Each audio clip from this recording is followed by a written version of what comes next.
Medical equipment. One of the equipment that is so unique to our clinic is the laser treatment technology.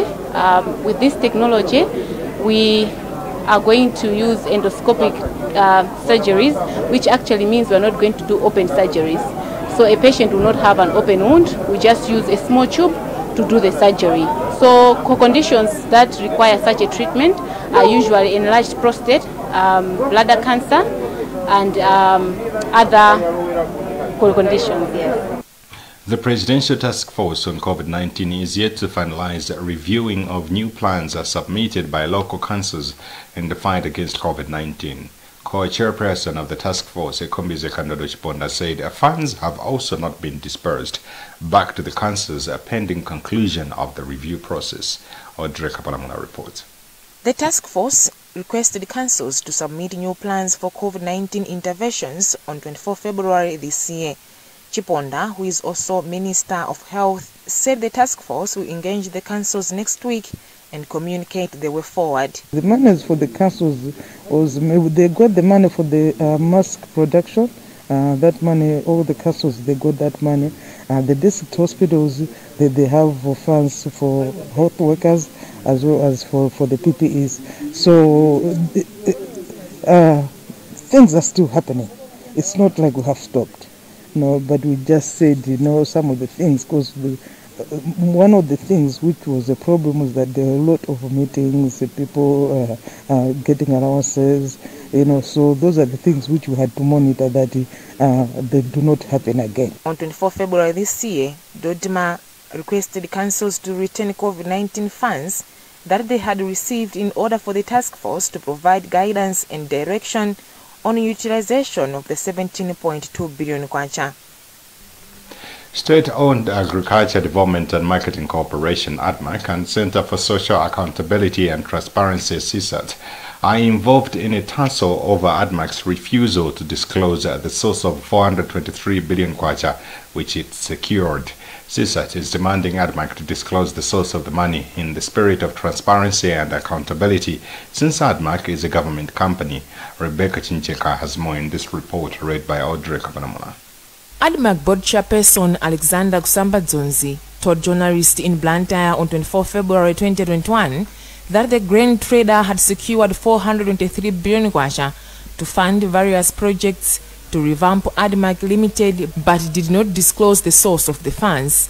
Kambwandira, while demanding the source of the funds, he also wants ADMAC to explain whether the 423 billion kwacha is a loan facility and its corresponding terms.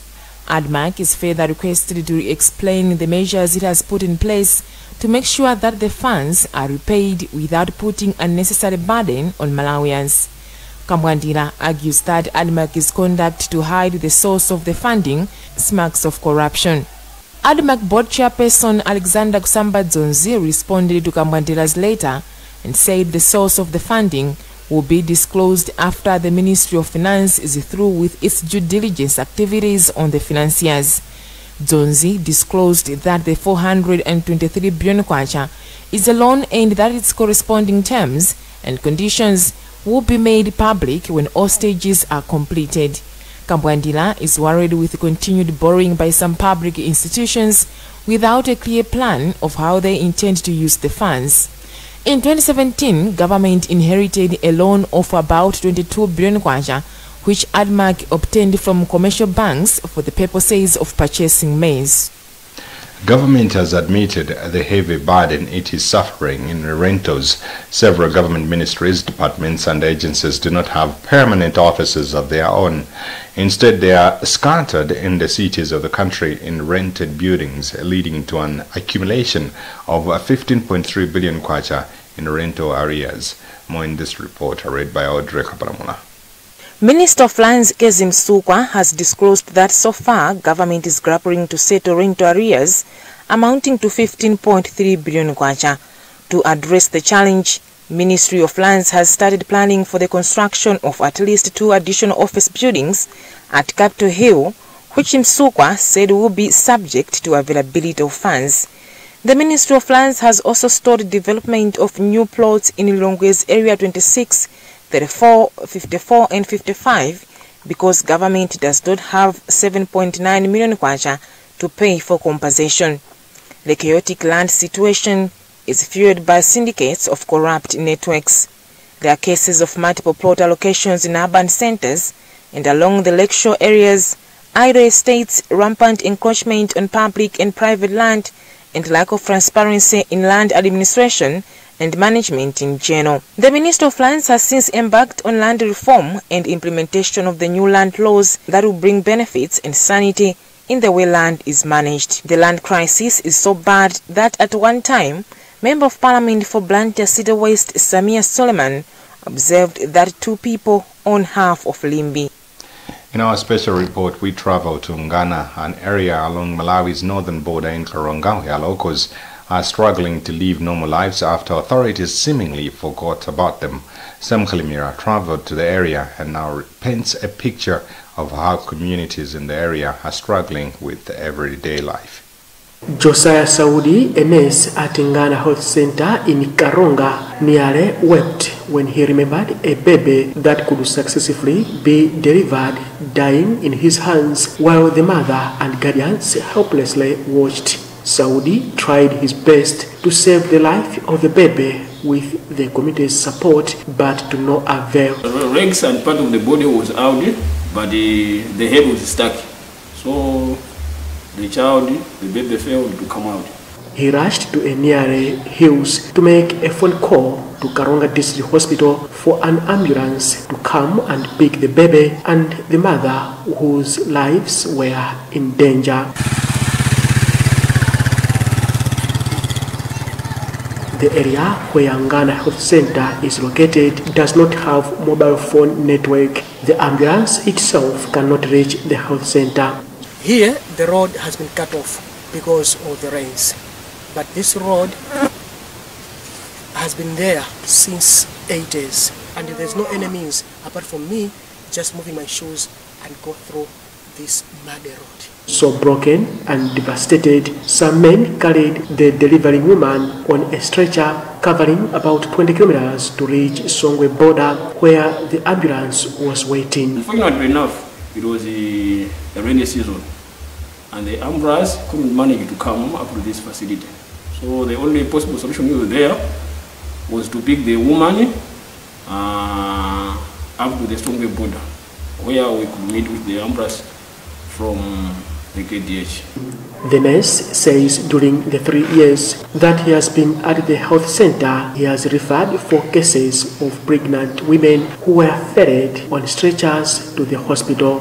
With a population of 5,000, Nkhani area is literally cut off because of poor mobile phone and road networks. The poor road network to Nkhani Health Center means the facility frequently runs out of drugs and other medical supplies. Healthcare workers also shun the facility, which currently just has a nurse and an assistant medical officer. Education too suffers in this area along Malawi's northern border. Nkhani Full Primary School, which has close to 400 learners, failed to optimally perform during national examinations due to high rate of absenteeism and inadequate teaching and learning materials. Isaac Sangano is one of the only 6 teachers at the school. In these rainy seasons, we have a low attendance among learners. They fail to cross those rivers as there are no bridges which can assist them crossing the rivers.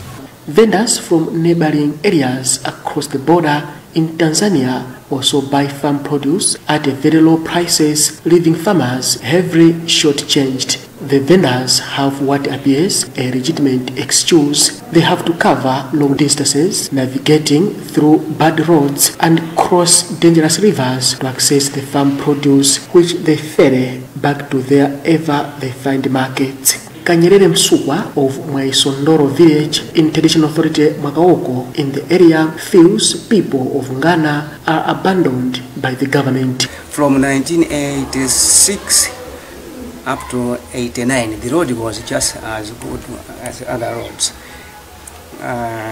Up to Misuko, there was no problem. The absence of local mobile phone networks means people in the area turn to Tanzanian networks for which they are charged international rates. The currency used is Tanzanian shillings, so these people often ask where they actually belong. Perhaps the most ironic part is that Songwe border, which is not far from Ghana area, generates between 3 billion kwacha and 4 billion kwacha a month, part of which could go towards rehabilitating the road that would open up Ghana. Karonga District Commissioner Paul Kalombe, now interdicted, said rehabilitating the road can only be implemented by the central government. He believes members of parliament and councillors have never prioritized the road because the area has few votes. We believe that these people channel their concerns to their representatives, but unfortunately it seems the representatives are not pushing their issues. But Member of Parliament for Karonga North, Mungasurwa Mwambande, in whose constituency Ghana area is, differed with Kalombe, saying rehabilitating the road would require a lot of money which the constituency development fund and the district development fund cannot provide. For road network, those 2 feeder roads starting from Iyembe to Kitwika, and we have Songwe border to Ghana. So I would like to request the government to come in to sort out the challenges that the people they are facing. But Roads Authority Public Relations Officer Posha Kajanga said the 2020-2021 approved budget, the Songwe border to Ghana area, is targeted for grading and cyclic maintenance. Kajanga said, however, for the bridges, 265 million kwacha will be needed on top of the 11.2 million kwacha earmarked for the maintenance works. We'll be back after this break.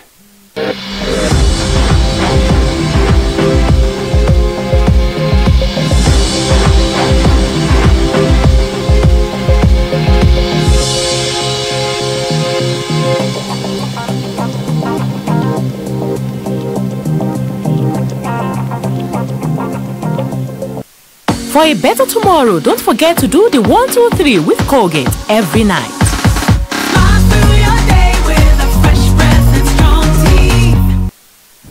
If there's one thing that all soaps do, it's wash. From buckets to basins, bathrooms to streams, and everything in between. All soaps wash. Yes, but Protex is different. Its reinvented formula with flaxseed oil boosts your skin's natural anti-germ defenses by 10 times more, protecting you against 99.9% of germs. So what keeps us healthy? Protex! Good health starts here.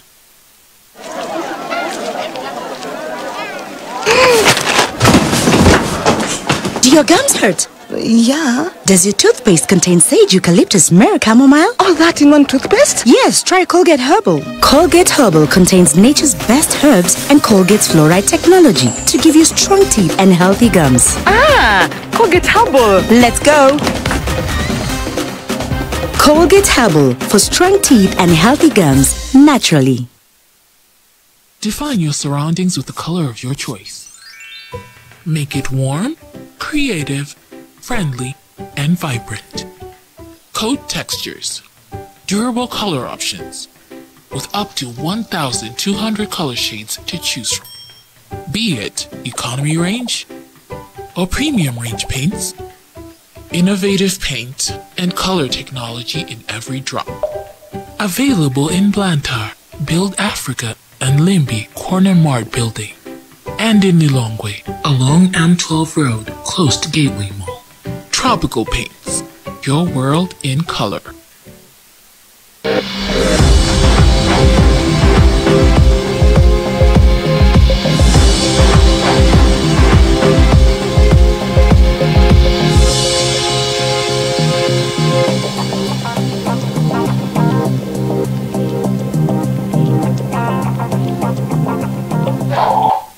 Welcome back. Country Director for Christian Aid, Luke Teo, says his organization will continue to help religious leaders to improve understanding of gender equality and empowerment of women in the church. Teo says his organization wants religious institutions in the country to have functional gender response structures. However, General Secretary for the Evangelical Association of Malawi, Reverend Francis Mkandawire, said time has come for the church to start working towards gender equality within and outside the church. What we're saying is that as religious leaders, we need to promote, working together, both male and female. We are all created in the image of God, and each one of us, I think when we collaborate and work together, there's so much that we can achieve. We realize that there are a lot of gaps in our society.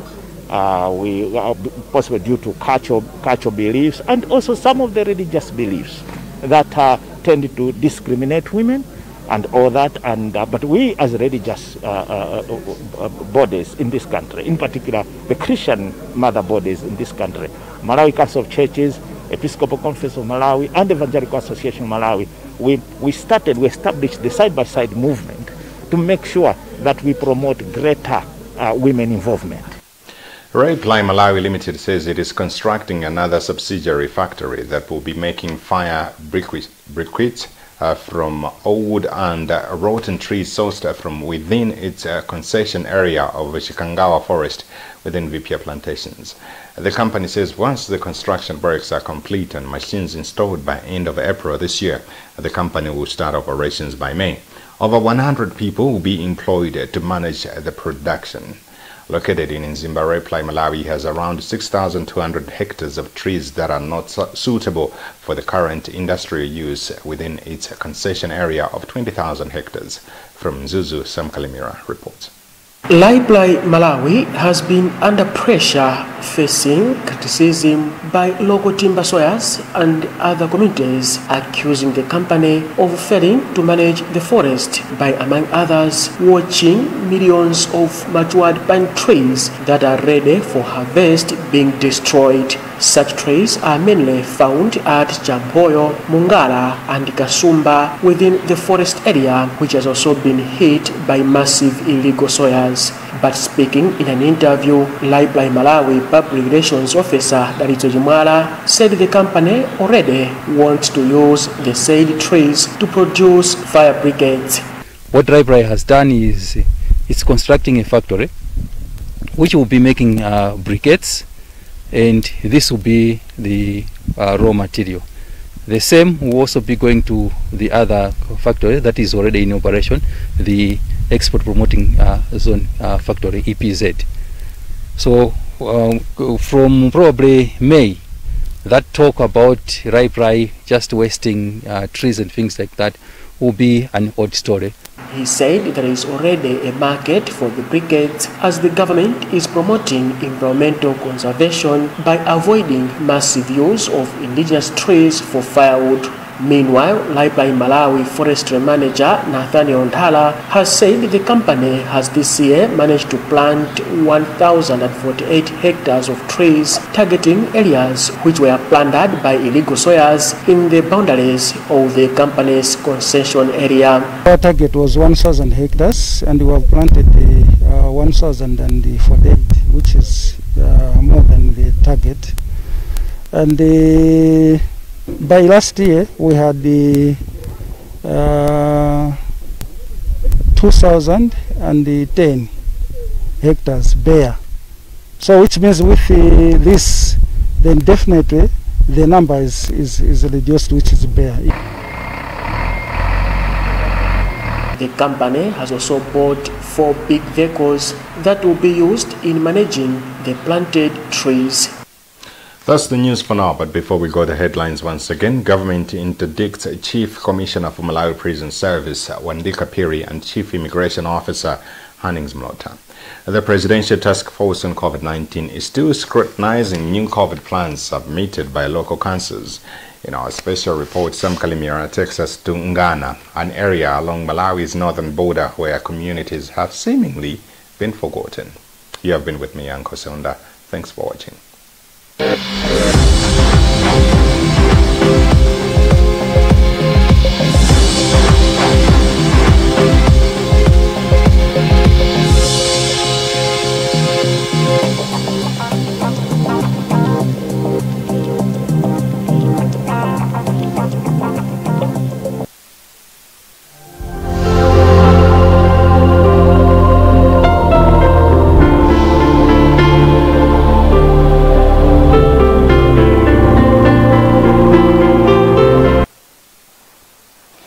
Good evening, it's time for the weather update with me, Monday Ndaonga Pondani.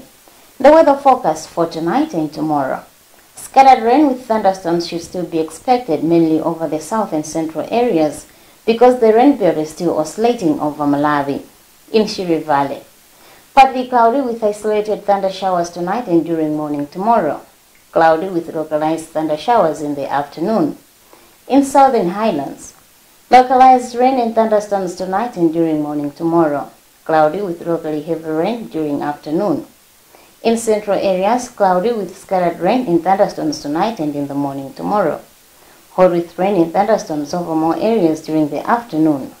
In lakeshore areas, cloudy with heavy rain and thunderstorms mainly over Nkara Bay and Karonga tonight and during morning tomorrow. Cloudy with thunderstorms during the afternoon. In the northern areas, expect localized rain and thunderstorms tonight and during morning tomorrow. Cloudy with localized rain and thunderstorms during the afternoon. Forecast temperatures. Ngabu, a minimum of 25 degrees Celsius and a maximum of 36 degrees Celsius. Blantyre, a minimum of 19 degrees Celsius and a maximum of 28 degrees Celsius. Lilongwe, a minimum of 18 degrees Celsius and a maximum of 27 degrees Celsius. Mangochi, a minimum of 23 degrees Celsius and a maximum of 33 degrees Celsius. In Mzuzu, a minimum of 17 degrees Celsius and a maximum of 35 degrees Celsius. Winds are generally easterly but gusty and strong in stormy areas. Forecast for Monday. Rainy weather to persist over more areas in the southern of Malawi. Times for the sunrise and sunset for tomorrow, 21st March 2021. Zuzu, the sun will rise at 12 minutes to 6 and set at 3 minutes to 6. Lilongwe, the sun will rise at 11 minutes to 6 and set at a minute to 6. Blantyre, the sun will rise at 18 minutes to 6 and set at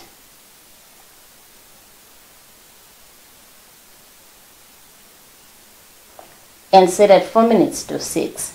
That's the weather update. I am Monday Ndaonga Pondani. Have a lovely night.